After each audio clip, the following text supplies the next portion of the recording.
안녕하십니까 재림 성도 여러분, 제 이름은 김운혁이라고 합니다. 오늘은 2014년도 6월 27일 저녁입니다. 저는 이 시간에 영상을 통해서 재림교회가 창립된 이래 지난 151년의 세월이 흘러가는 동안 해결하지 못한 재림교회의 예언 해석의 딜레마에 대해서 여러분께 말씀을 드리고자 합니다. 재림교회의 딜레마, 서기 31년도 6월절은 월요일이다. 재림성도 여러분, 미국의 해양관측소에서 제공하는 천문 데이터가 있습니다. 영어로 하면 Naval Observatory라는 곳에 가면 누구나 인터넷상으로 서기 31년도 6월절 기간에 보름달이 뜬 날이 화요일이라는 것을 알 수 있습니다. 그리고 timeanddate.com에 가시면 서기 31년도에 6월절이 월요일이라는 사실을 확인할 수 있습니다.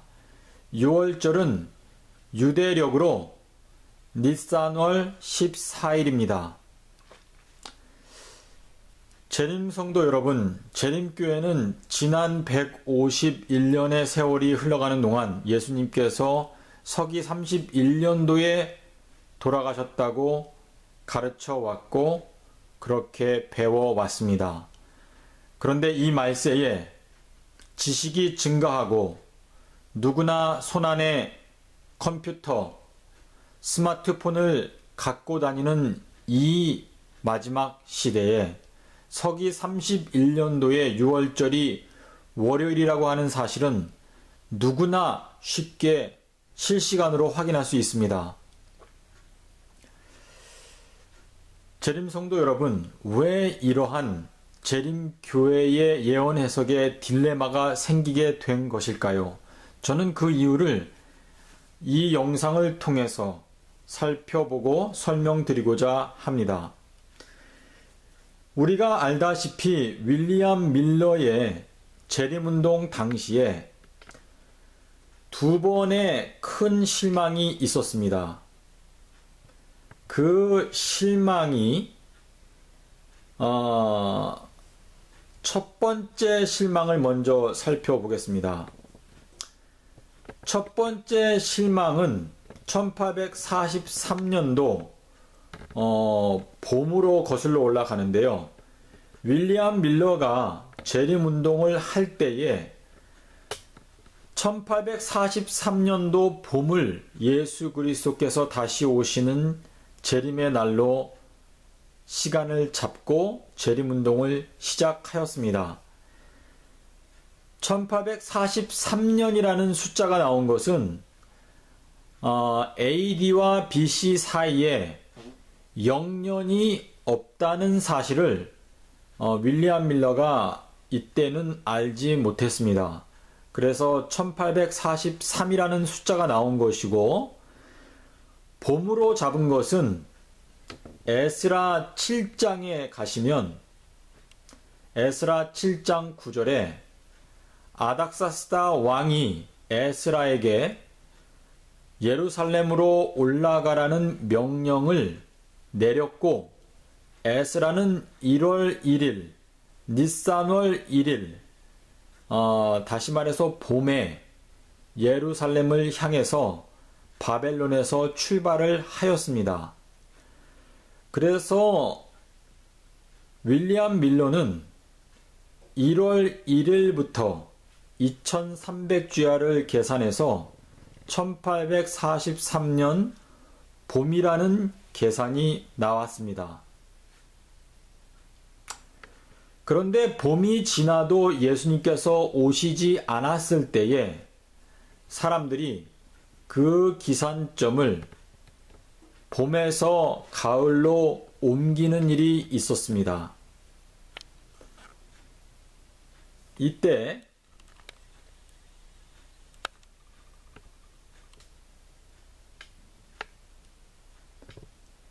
가을로 옮겨서 2300주일을 계산하고 이때 즈음에는 AD와 BC 사이에 영년이 없다는 사실을 깨닫게 되었습니다. BC와 AD 사이에 영년이 없다는 것은 BC는 숫자가 점점 줄어들면서 시간이 흐름에 따라 숫자가 줄어들게 됩니다. 그래서 BC 3년, 2년, 1년, 그 다음에 영년이 없고 곧바로 AD 1년으로 가기 때문에 2300주야를 계산할 때에는 그 없는 영년 때문에 1년을 더 더해 주어야 실제적으로는 2300년이 흘러간 것이 되기 때문에 이때 즈음에 윌리엄 밀러와 밀러주의자들은 이 사실을 깨닫고 1844년도가 올바른 연도인 것을 깨닫게 되었습니다.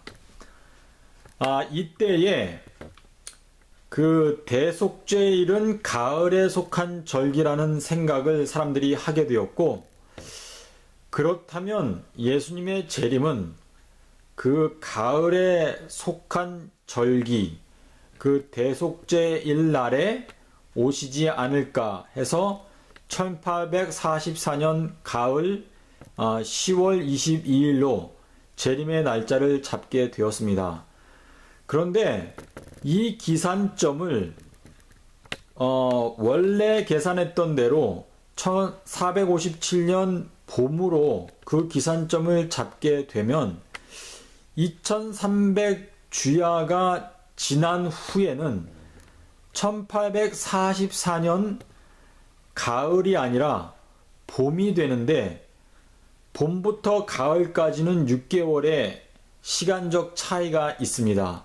그래서 이 문제를 좀 더 합리적으로 해석하기 위해서 기원전 457년 가을이 기산점일 것이다 라는 해석을 하게 되었습니다. 여기서 제가 여러분께 말씀드리고 싶은 것은 기산점을 457년 봄으로 잡고 예수님의 십자가 연대를 계산하면 서기 30년도가 예수님께서 십자가에 달려 돌아가신 연도가 됩니다. 그러나 BC 457년 가을로 그 기산점을 잡고 70주일 예언을 해석하고 도표를 그리면 예수님께서 서기 31년도에 돌아가신 계산이 나옵니다. 자, 그런데 제가 아까 서두에 말씀드린 것처럼 서기 31년도 6월절은 월요일입니다. 다시 말해서 서기 31년도는 예수님이 달려 돌아가실 수 없는 연도입니다. 여러분께서 아시는지 모르겠지만 여호와 증인들은 6월절이 금요일에 해당되는 연도를 찾다가 서기 33년도에 6월절이 금요일이란 사실을 발견하고 예수님이 서기 33년도에 돌아가셨다고 가르치고 있습니다. 그러나 재림성도 여러분, 저희들은 다니엘서 9장의 예언을 알고 있고 그 예언에 기초해서 예수님께서 달려 돌아가신 연대를 찾아야 합니다. 그러나 제가 양심상 에스라서를 봤을 때 에스라가 왕의 명령을 받고 출발한 날이 1월 1일, 니산월 1일이기 때문에 그 기산점은 봄이 되어야 하는 것은 너무나 당연한 것입니다. 재림성도 여러분, 예수님께서는 서기 30년도에 돌아가셨습니다. 그리고 서기 30년도는 6월절이 수요일입니다. 예수님은 서기 30년도에 예수님은 서기 30년 6월절인 수요일에 죽으셨습니다. 이 문제는 제가 조금 있다가 다시 설명을 드리기로 하고, 다니엘서 9장에 나오는 예루살렘 성이 중건하라는 명령이 날 때부터라는 그 표현에 대해서 잠깐 살펴보겠습니다. 명령이 나가다, 명령이 발표되다 라는 표현을 재림교회는 지금까지 에스라가 그 명령을 받고 출발한 것은 1월 1일이지만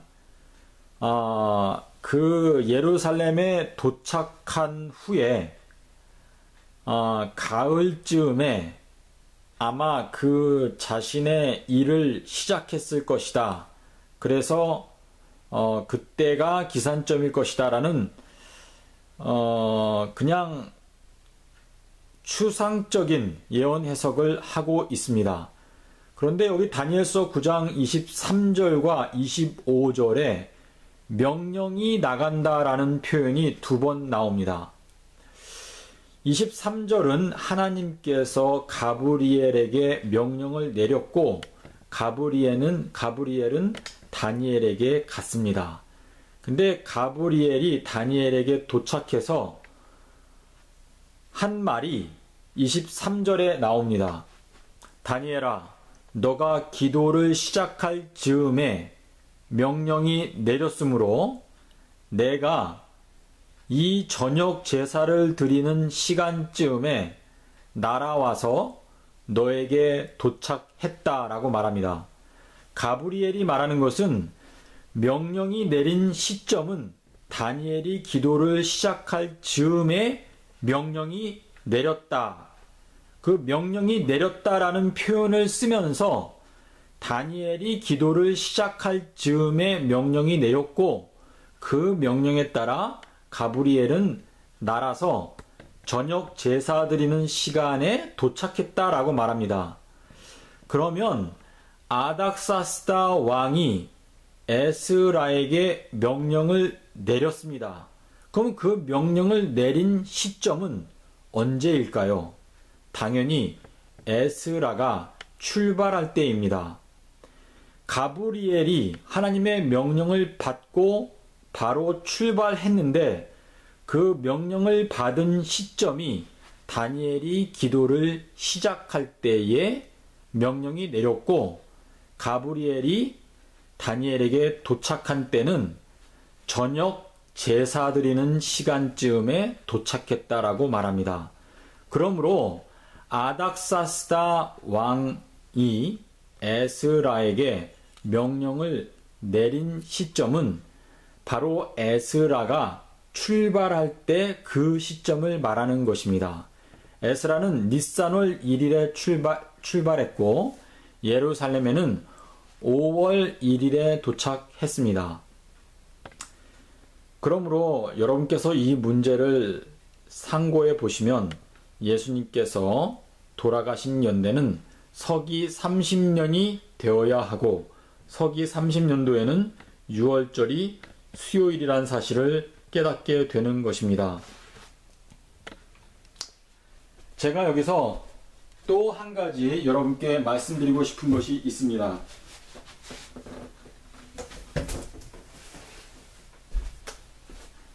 그것은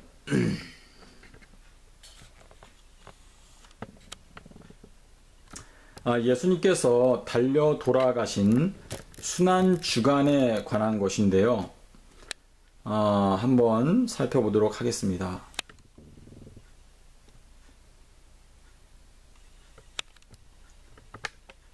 네, 여기에 보시면은요.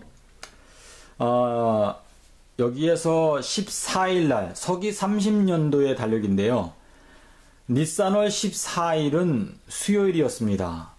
그리고 15일, 16일, 17일, 그리고 18일에 예수님께서 부활하셨습니다.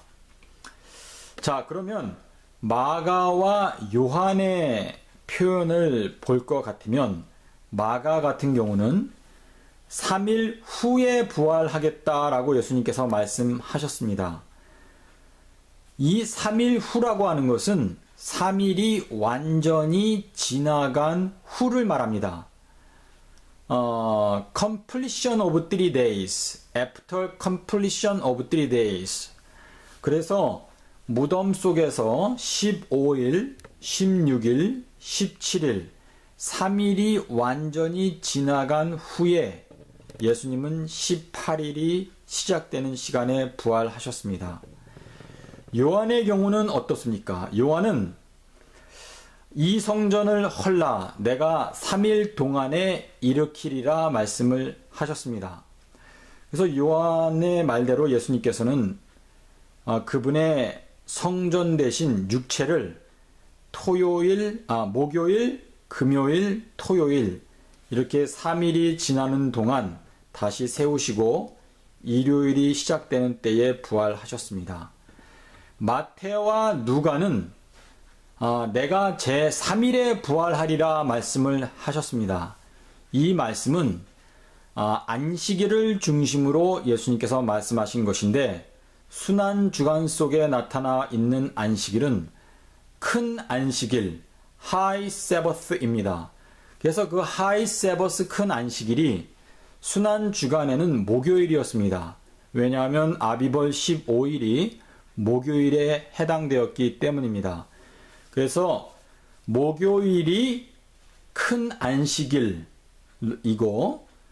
제7일 안식일로 큰 안식일이 되는 것입니다. 그리고 금요일은 첫째 날, 토요일은 둘째 날, 그리고 일요일은 셋째 날입니다. 그래서 마태와 누가는 제3일에 부활하겠다라고 예수님께서 말씀하신 내용을 적고 있는 것입니다. 재림성도 여러분, 여기에서 가장 중요한 사실을 여러분께 말씀드리고자 합니다. 누가복음 23장 56절에 계명을 조차 안식일에 쉬더라. 이 안식일은 토요일 안식일에 대한 이야기가 아닙니다. 이 안식일은 예수님께서 돌아가신 순환주간 속에 있는 안식일로서 니산월 15일 유대 민족이 노예에서 해방된 날입니다. 예수님께서는 6월절 어린 양으로 죽으시고 무덤 속에서 지내신 첫 번째 날이 바로 안식일, 큰 안식일, 니산월 15일이었습니다.